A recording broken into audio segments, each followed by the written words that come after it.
Привет, мои дорогие! Долго не выходил, потому что с адвокатом опять же готовили все материалы для суда, против Украины. Вот, для того, чтобы они меня не экстрадировали, дорогие мои. Поехали по названию. Освобождены Аристополь и Даниловка. И уже следующее будет Гуляй-Поле. Сейчас я вам покажу даже видео, как выглядит Гуляй-Поле. И также, как рассказывает об этом непосредственно Безуглая. Вот, дорогие мои, она прогнозирует, что будет потеря Гуляй-Поле, важного укрепрайона ВСУ в Запорожской области. По ее данным, войска России обходят город по флангам. Город Гуляй-Поле, родина Нестора Махно, стал очередной жертвой беспорядка военного управления и желания президента держать Сырского. Попрощайтесь с городом в запорожском направлении. Там объявлена эвакуация людей. Его сравнивают с землей, обходят по бокам, и вскоре бои будут уже в Гуляй-Поле, пишет Безуглая. Дорогие мои, поехали дальше. Вот у нас Даниловка. Как пишут украинские телеграм-каналы, что Россия захватила. Для нас Россия освободила Даниловку в Днепропетровской области, тем самым перерезав логистику ВСУ на Гуляй-Поле. С севера Даниловка находится на трассе из Покровска на Гуляй-Поле. Это резко ограничило маневр, возможность сил обороны быстро подтягивать подкрепление. По оценкам украинских военнослужащих, дальше россияне будут давить в направлении Остаповского и Отрадного. Следующее направление у нас Южно-Слобожанское, дорогие мои. На Южно-Слобожанском направлении продолжается продвижение россиян юго-западнее Волчанска. Так российские войска захватили Синельниково, бои в окрестностях которого шли последние полгода. Отметим, что наступление российской армии на этом участке продолжается вот уже второй месяц после того, как российские подразделения закрепились в уцелевших капитальных зданиях руин Волчанска. Появилась возможность относительно безопасно проводить накопление сил. Одновременно с этим большой лесной массив западнее обеспечивал относительную скрытность перемещения. Силы обороны столкнулись с той же проблемой, что и российские войска. Годом ранее все маломальски пригодные для обороны укрытия оказались уничтожены, что вынудило ВСУ постоянно откатываться на юг в лесу и в восток в городе. Теперь оборона украинской армии в оставшейся части Волчанска по сути висит на снабжении дронами и накопленными заранее запасами. А с учетом остатков частного сектора и перерезания трассы удерживать город будет крайне сложно. Идем дальше, дорогие мои. У нас уже тут северское направление. На северском направлении российские войска продвинулись на 1 километр, вклинились в оборону ВСУ у Дроновки и захватили 3-километровый участок ЖД. Дроновка-Северск. На южном участке продолжаются бои за Ивановку. Я, как обычно, начинаю всегда с фронта, потом будет там некоторые заявления, особенно экономист сегодня дали заявление такое. Ну, посмотрите.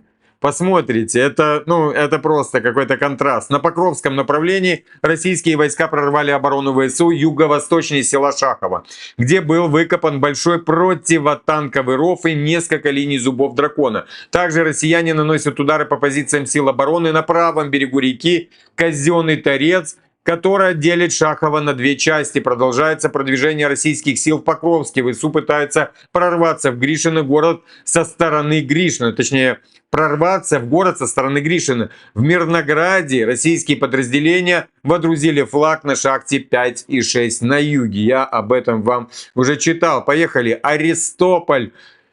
Армия России освободила Аристополь в Днепропетровской области. Штурмовики 36-й бригады 29-й армии группировки войск «Восток» вклинились в работу, точнее в оборону Украины на глубину более 4 километров и освободили населенный пункт Аристополь. Да что-то россияне пошли по всем греческим всем населенным пунктам, дорогие мои. Мы потеряли контроль в крупном районе обороны. Это Украина пишет. Площадью более 12 квадратных километров. Зачищено свыше 250 строений. Поехали дальше, дорогие мои.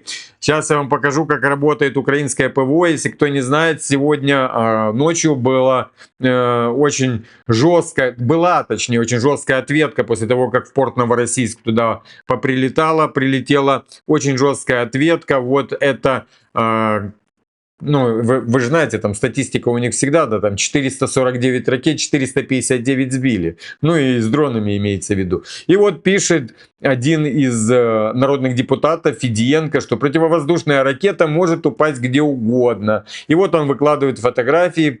Похоже, это Патриот написал непосредственно он.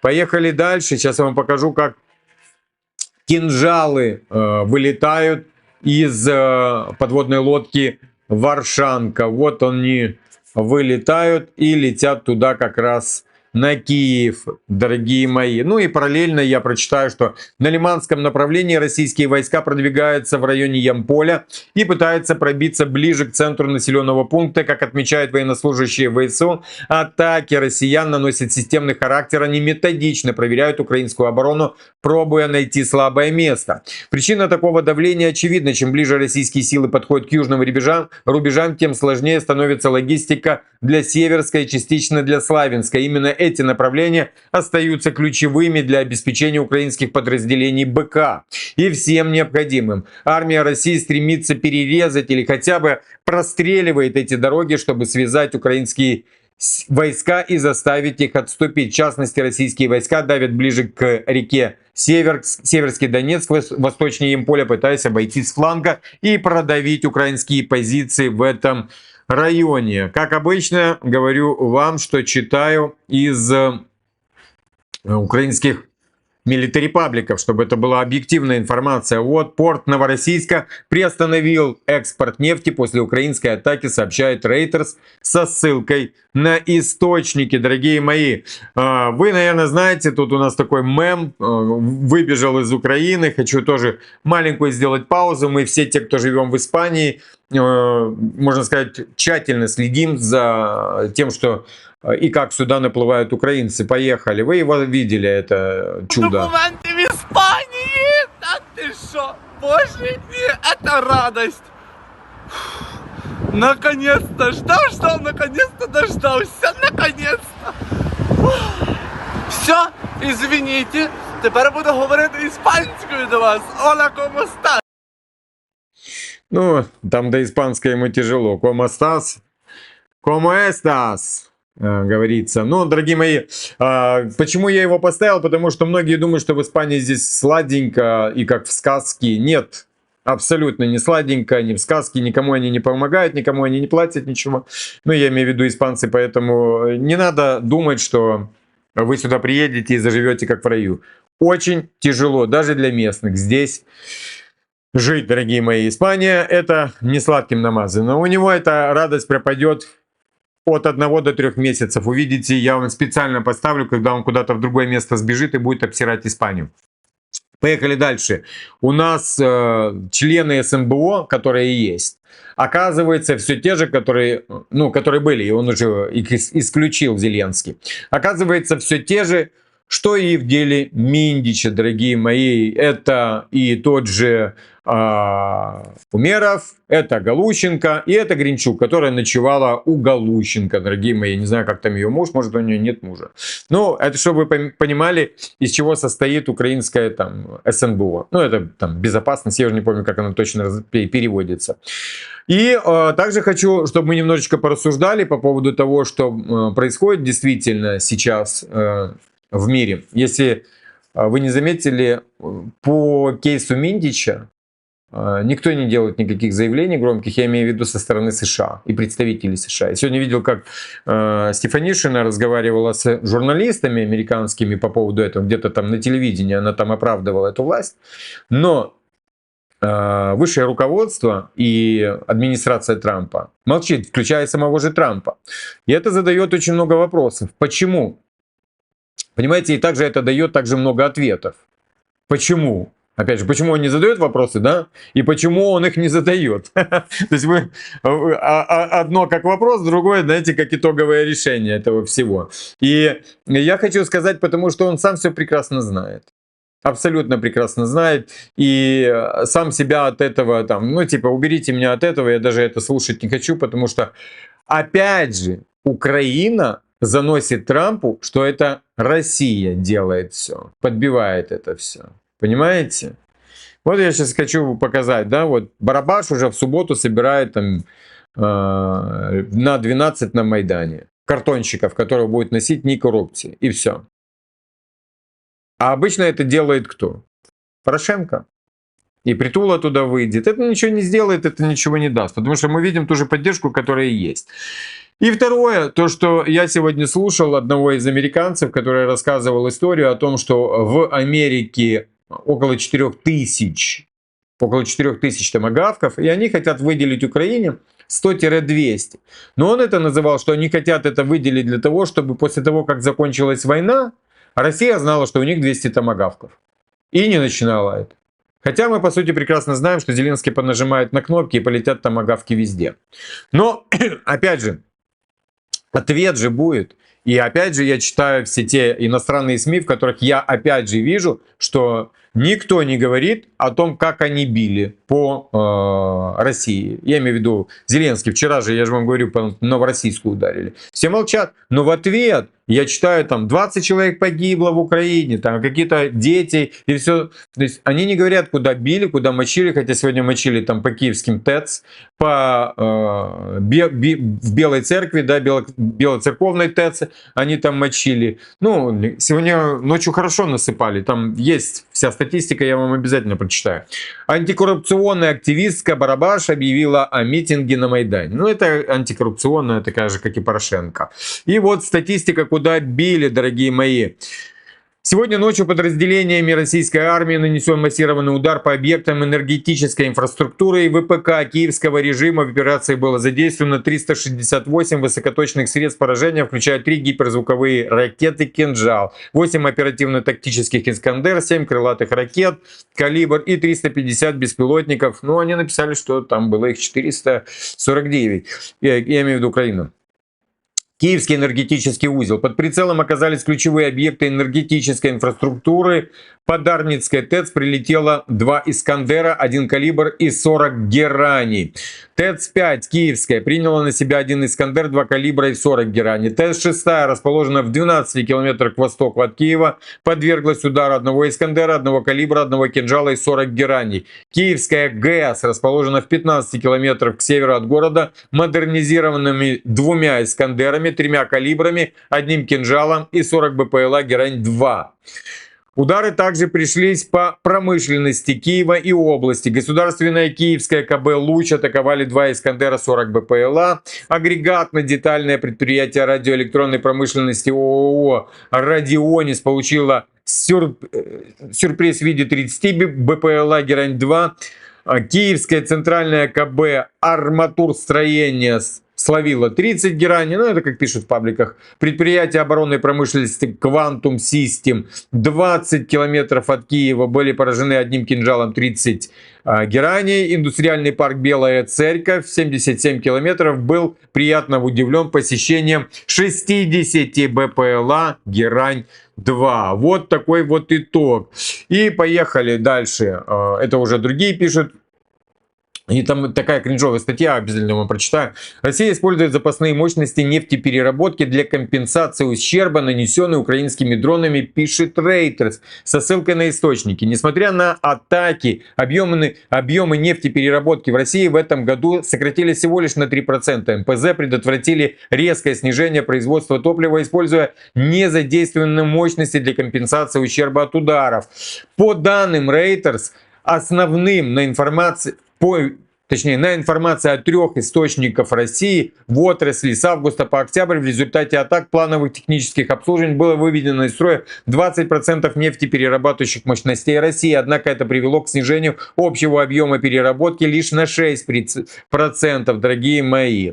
В более широком плане с января по октябрь переработка нефти упала примерно на 220 миллионов метрических тонн, что на 3% ниже, чем в прошлом году. 3 источника в отрасли сообщили Reuters, что российские МПЗ работали значительно ниже полной мощности до атаки, смогли смягчить их последствия перезапустив свободные установки как на поврежденных, так и на не поврежденных заводах, а также вновь введя в эксплуатацию отремонтированные мощности. Общая мощность переработки в России составила около 6,6 миллионов баррелей в сутки, но по данным источников в отрасли она редко используется в полной мере, так что бьет Зеленский и ничего от этого не меняется, дорогие мои. Вот администрация Трампа, которая не занимается коррупционным скандалом на фоне того, что происходит от Зеленского, да, они занимаются чем? Администрация Трампа готовится депортировать многих украинцев на родину, пишет, где мужчин могут мобилизовать, сообщает Вашингтон-Пост.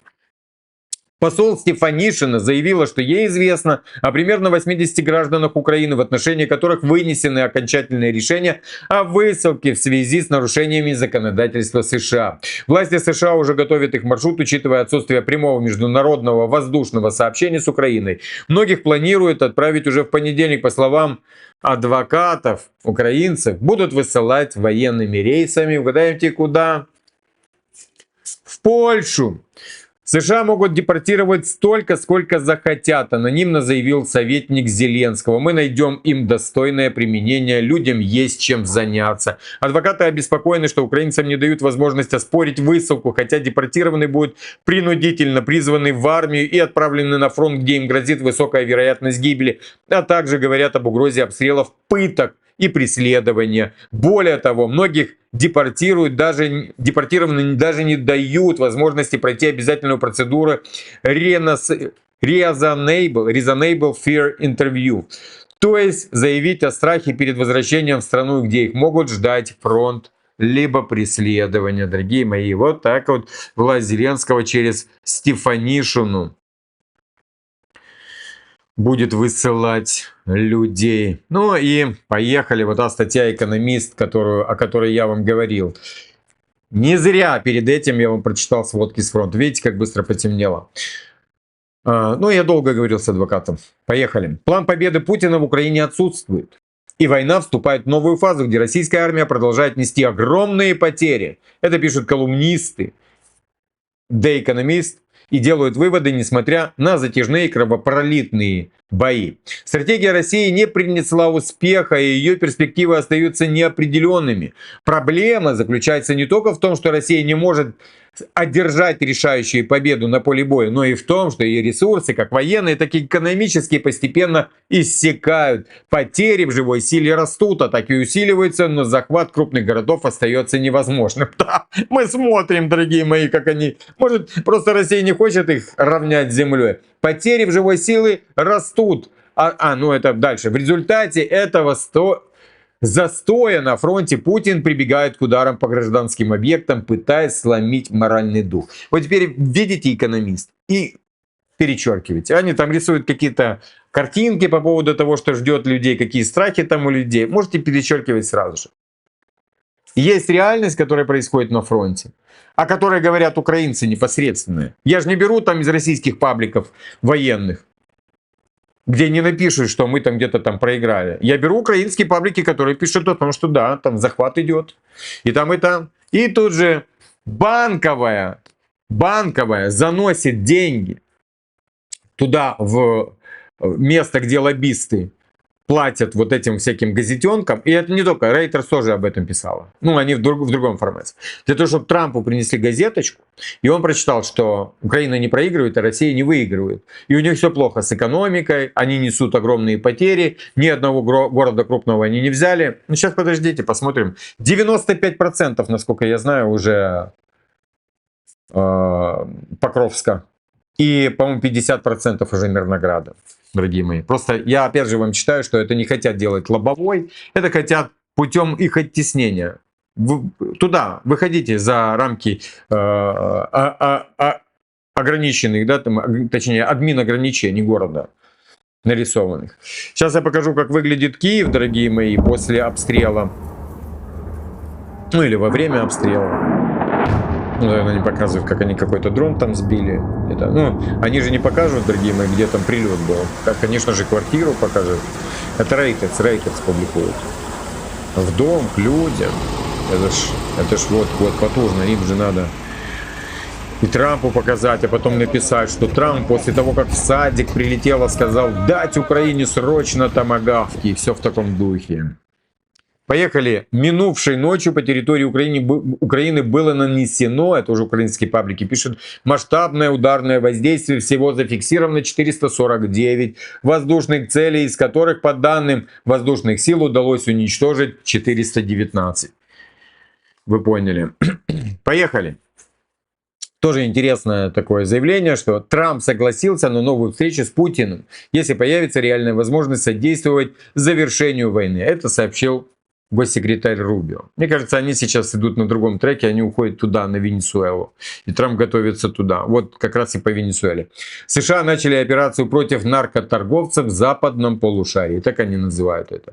Об этом объявил глава военного департамента Пит Хексет. Операция получила название «Южное копье». По данным Associated Press, американский авианосец USS Джеральд Форд в настоящее время направляется к побережью Венесуэлы. Ему долго еще идти. Я не знаю, с какой скоростью он идет, но сам факт, ему еще идти долго. Ну и вот тут тоже сейчас так немножечко посмеемся. Да? Украинские бойцы с помощью системы РЭП Лима заглушили кинжалы, заменив их спутниковые сигналы песней «Батька наш Бандера». Ха-ха-ха! Господи, антикриз не был настолько вот плох у них. Не был. Ну и вот тоже интересная статья, которую можно подумать, там немножечко и это. Украина отказалась от поставок немецких танков КФ-51 «Пантер». Написано не «Панцирь», а «Пантер». Ну, «Пантеры». И теперь компания Rheinmetall хочет поставить их в Румынию. Defense Express пишет. Дальше показывать не буду, просто скажу одну интересную вещь. Потому что Украина понимает, что их там ланцеты разматывают просто так, по щелчку. Оп, и нет их там. И все. Зачем их брать? А румыны не знают. Они не знают, что такое ланцет. Ланцет — это реальная угроза для вот этой вот всей техники. Она размотала столько их там просто немерено. На самом деле это страшная штука, очень страшная. Так что румын пусть берут, ланцеты пожгут быстро. Там опять с Азербайджаном пошла движуха. Неспокойно им там сидится. Мне кажется, что Алиева, наверное, Эрдоган держит как провокатора специально. Потому что там сегодня эти же сбивали и сбили прямо возле посольства Азербайджана в Киеве. И сегодня там вызвали посла в Азербайджане. Там, и давай ему там что-то его грузить. Это системное такое ощущение, что вы это делаете на зло. Ну, вот я вам говорю, что что-то провокационное идет с той стороны. Потому что они видят, да, там Сирию, они видят Венесуэлу и другие остальные. Но одну ночь не будут бомбить Киев. Все развернут туда, на ту сторону. На Азербайджан. Но не по размерам не такой, как Киев. Так что я вообще не понимаю. Да и ядеркой туда могут шмакнуть тоже. Что-то я... Это бесстрашие. Ну, не знаю, это помните, как Саакашвили запустили в эту воронку в 2008? Вот примерно так же и Азербайджан хотят. Хотя Путин говорил с Алиевым, может, я не знаю, что там происходит. Они могут, знаете, так улыбаться, ну, короче, двухличием заниматься, как обычно, и так далее. Посмотрим, дорогие мои. Окей. Все, тогда до вечера я также собираю всю информацию. Ну, у кого-то уже и утро, дорогие мои. И не хлопаем ушами, да, глядя на всяких рейтерс и так далее. Прекрасно понимаем, что это все вбросы специально и всяких экономистов. Это вбросы, за которые платят банковые, для того, чтобы это все заносили как раз Дональду Трампу. Окей, дорогие мои, подписываемся обязательно. Спасибо всем за поздравления. Спасибо за донаты, дорогие мои. И я вас всех обнял.